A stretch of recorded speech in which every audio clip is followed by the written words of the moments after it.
4 प्रकार के भोजन कौन कौन से नहीं करने चाहिए। भोजन से जुड़ी महत्वपूर्ण जानकारी आप इस वीडियो में प्राप्त करेंगे। भोजन करते समय 2 गलतियां बिल्कुल भी नहीं करना चाहिए, वरना आप बीमारी और दरिद्रता का बुलावा देंगे। श्री शिवाय नमस्तुभ्यम दोस्तों, मैं रूही मिश्रा अपने चैनल में आप सभी का स्वागत करती हूँ। आज मैं आप सभी को भोजन करने से जुड़ी जानकारी इस वीडियो में देने वाली हूँ और वीडियो आपके लिए काफ़ी हेल्पफुल होने वाली है और आपको बहुत ही महत्वपूर्ण जानकारी मिलेगी। अगर आप अभी तक कुछ इनमें से गलतियाँ कर रहे होंगे तो बिल्कुल भी नहीं करेंगे, तो वीडियो आपके लिए बहुत ही जानकारी भरी होगी। यहाँ पर मैं थाली पर भोजन लेकर के ही आपको यहाँ पर जानकारी दे रही हूँ, तो वीडियो के अंत तक बने रहिएगा। जब भी हम भोजन करते हैं तो देखिए 4 प्रकार के भोजन हमें कौन कौन से नहीं करने चाहिए, पहले हम इस वीडियो में जान लेते हैं। जब भी हम भोजन करने बैठते हैं, और पहले ही आप जानकारी रख लीजिए कि जब आप भोजन करने बैठते हैं, भोजन में अगर आपके बाल गिर जाए तो वह भोजन हमें नहीं करना चाहिए।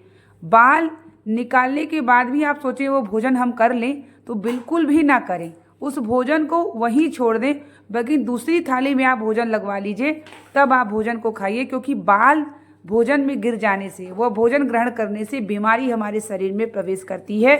साथ ही दोष होता है जो भोजन में बाल गिर जाता है, तो यह ध्यान में आप ज़रूर रखिए। 2 कारण होते हैं।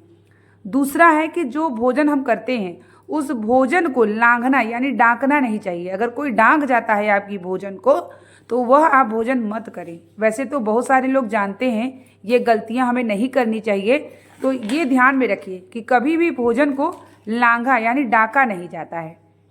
तीसरी बात है कि जब भी आप भोजन करने बैठते हैं तो भोजन करते समय जब आपका भोजन समाप्त हो जाता है तो थाली में हाथ नहीं धुलना चाहिए। जो भी लोग ये करते हैं आदतें, उन्हें छोड़ देना चाहिए और करना नहीं चाहिए।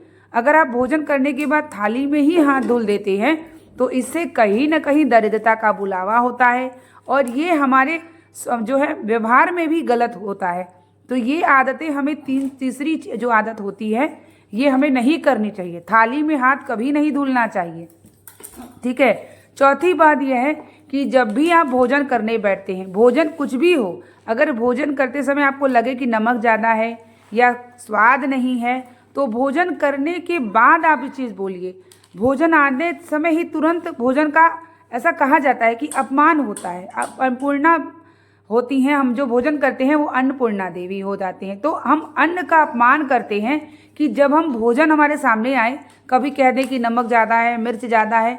ये हमें ध्यान में रखना चाहिए। भोजन करने के बाद आप भोजन की कमी निकालें तो चलेगा, लेकिन भोजन आपके सामने आए और आपसे कोई पूछ ले कि कैसा बना हुआ है, तो कुछ लोगों की ये आदत होती है। कुछ लोग समझदार होते हैं तो वो नहीं कहते हैं। इसके पीछे की रीज़न यही होता है कि हम अन्न खाते हैं और अन्नपूर्णा का हमें सम्मान करना चाहिए।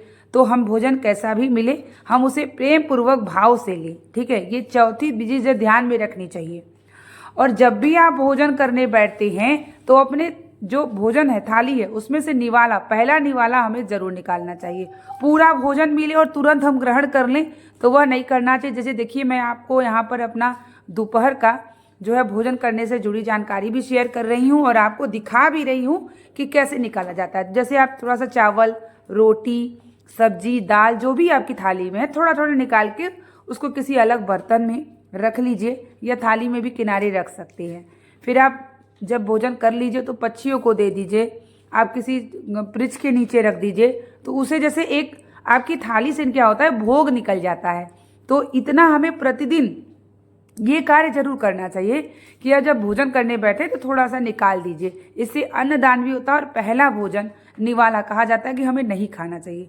तो ये कार्य हमें जरूर करना चाहिए। अब आइए हम जो जान लेते हैं कि 2 कार्य हमें कौन से नहीं करना चाहिए जिससे हम बीमारी से भी बचें और दरिद्रता का बुलावा भी ना दें। देखिए अगर आप भोजन करते हैं सुबह शाम या आपके बच्चे भी कोई भी करता हो, तो एक स्थान बनाइए कि आप जहाँ पर भोजन कराते हो, चाहे डाइनिंग टेबल हो। वैसे तो ज़मीन पर बैठ करके पलथी मार के भोजन करना हमारे शरीर के लिए स्वास्थ्यवर्धक होता है। इससे हमारे पाचन क्रिया भी सही होती है। यहाँ पर मैंने निवाला निकाला है जो पहला, वो आपको दिखा रही हूँ और इसको मैं कहाँ ले जाऊँगी वो भी आगे दिखाऊँगी। तो जब भी हम भोजन करते हैं ना, तो कभी भी बिस्तर पर भोजन नहीं करना चाहिए। जो भी लोग बिस्तर पर भोजन करते हैं, देखिए कर्ज बढ़ता है, बीमारी आती है, दरिद्रता का बुलावा होता है। जिस बिस्तर पर हम शयन करते हैं उस बिस्तर पर कभी जूठा नहीं करना चाहिए। तो आप जो भी बच्चे भी हैं, बहुत सारे घरों में देखते हैं कुछ भी होता है बच्चे जाके बिस्तर में खा लेते हैं। इन चीज़ों पे हमें ध्यान देना चाहिए कि बिस्तर पर भोजन कभी भी किसी को मत करने दीजिए। कोई भी हो, एक स्थान बनाइए कि एक ही स्थान पर भोजन करें, और घूम घूम करके कहीं गिरा करके, जैसे कुछ लोग भोजन करते हैं चारों तरफ थाली से नीचे गिरा देते हैं, ये सब काम नहीं करना चाहिए।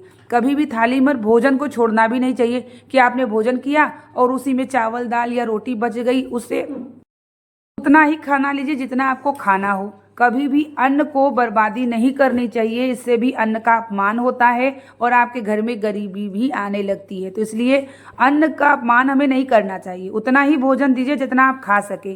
कभी भी चावल नाली में या कहीं ऐसे बर्तन में छूट जाए, ये अच्छा नहीं होता है। तो यह भी ध्यान में रखिए, बच्चों को, बड़ों को, जितने भी लोगों को देते हैं दोबारा दे दीजिए, ठीक है, लेकिन इतना मत दीजिए कि वो बर्तन में ही अन्न छोड़ दें और आपका वो अन्न इधर उधर जाए, तो वो अच्छा नहीं होता है। तो ये भी ध्यान में हमें ज़रूर रखना चाहिए कि बिस्तर पर खाना भोजन नहीं खाना चाहिए, चाहे नाश्ता हो, पानी हो, चाय हो, कुछ भी हो, वो सभी कुछ भी चीज़ें हमें बिस्तर पर बैठ के नहीं करना चाहिए। इससे बीमारी का बुलावा होता है, दरिद्रता का बुलावा होता है, बुरे स्वप्न आते हैं। ये सब काम हमें बिस्तर पर नहीं करना चाहिए, भोजन बिल्कुल नहीं करना चाहिए। पहली गलती ध्यान में रखिए। दूसरी गलती ये है कि जब भी आप भोजन करते हैं तो बार बार हमें उठना भी नहीं चाहिए, चलते हुए भोजन नहीं करना चाहिए। एक स्थान बनाइए, चाहे डाइनिंग टेबल बनाइए, चाहे ज़मीन पर बनाइए, कहीं भी बनाइए, बिस्तर जो है भोजन एक स्थान पर करिए और चप्पल पहनकर भोजन ना करें। चप्पल को उतार करके भोजन करना चाहिए। ये कुछ आदतें होती है जो हमें जो है ज़रूर देखनी चाहिए और लेनी चाहिए। इससे कहीं ना कहीं हमारे स्वास्थ्य में भी उसका असर होता है, हमारे घर में बरकत से भी जुड़ी होती है, ठीक है। तो भोजन करते समय ये ध्यान रखें, और भोजन करते समय बहुत ज़्यादा बोलना नहीं चाहिए, क्रोध नहीं करना चाहिए, शांत भाव से हमें भोजन करना चाहिए और भोजन की कोई कमी नहीं निकालनी चाहिए जिससे कि हमारे शरीर में कोई बीमारी हो। बहुत सारे लोगों की आदत होती है कितना भी अच्छा भोजन बन जाए, लेकिन उनकी आदत होती है कुछ ना कुछ कमी निकालने की। वो काम हमें नहीं करना चाहिए। एकदम प्रसन्न चित्त होकर हमें भोजन करना चाहिए, एक स्थान पर बैठ के भोजन करना चाहिए। भोजन करने से पहले अपना पहला निवाला हमें ज़रूर निकालना चाहिए। भोजन करने के बाद हमें थाली को एक स्थान पर, जहाँ भी आपके यहाँ धुलाई होता है, वहाँ रखना चाहिए, और हाथ कभी भी थाली में नहीं धुलना चाहिए। ये हमें एक नियम बना के रखना चाहिए। और जब भी आप भोजन करते हैं, आपका भोजन का जितना भी समय, भोजन के तुरंत बाद हमें पानी नहीं पीना चाहिए। ये आपके लिए पाचन क्रिया पे बहुत असर पड़ता है। अगर आप तुरंत पानी पी लेते हैं तो हमारा जो भोजन है वो पच नहीं पाता है, इससे गैस बन जाती है, एसिडिटी बन जाती है। तो जब भी आप भोजन करते हैं घड़ी से देख के 40 मिनट बाद आपको भोजन पानी जो है धीरे धीरे पीना चाहिए। तुरंत पानी पीने से हमारे जो पाचन क्रिया भी इसका असर पड़ता है, और 40 मिनट के बाद आप पानी पीते हैं तो आपका खाना जो है भोजन वो डाइजेस्ट हो जाता है, पच जाता है, और उसके बाद आपके पेटों में कोई बीमारी जैसे एसिडिटी की हो गई, गैस की हो गई, ये सब चीज़ें नहीं होती है। तो इन सब बातों का हम भोजन करते समय ध्यान रखते हैं तो देखिए बीमारी से, घर में दरिद्रता, बरकत से, और साथ ही हमारी कई बुरी आदतों से भी हम बचते हैं। तो आशा करेंगे कि वीडियो आपके लिए काफ़ी हेल्पफुल रही होगी। भोजन से जुड़ी हुई जो आपको जानकारी नहीं मिली होगी इस वीडियो से मिल गई होगी। तो इस वीडियो को लाइक भी करिएगा, कमेंट भी करिएगा, हर हर महादेव का नारा ज़रूर लगाइएगा, और बने रहिए मेरे चैनल पे। आप सभी को इसी प्रकार से अच्छी अच्छी जानकारी पूजा पाठ, व्रत, त्यौहार से जुड़ी मिलती रहेगी। मिलते हैं आप सभी के लिए एक नई वीडियो और एक नई जानकारी के साथ। तब तक के लिए आप सभी को श्री शिवाय नमस्तुभ्यम, हर हर महादेव। महादेव की कृपा आप सभी के ऊपर बनी रहे, ये मैं हृदय से कामना करती हूँ।